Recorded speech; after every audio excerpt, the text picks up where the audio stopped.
Имаме голема среќа што во источното христијанство постои тројство наместо двојство. Постои држава, нација и црква.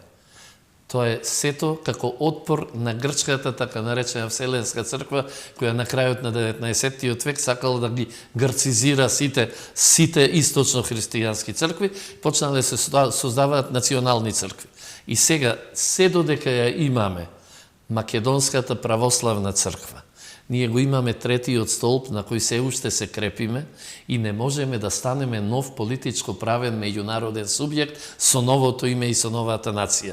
Тоа е последното нешто за што ние цврсто се држиме и не случајно беше барањето на Вартоломеј да Македонската православна црква да биде православна црква на Северна Македонија и за да биде исполнет и третиот услов во тие три ситуации, за да ние станеме нов политичко правен субјект во меѓународните односи и целосно да не... И затоа јас упорно зборувам, мораме да ја штитиме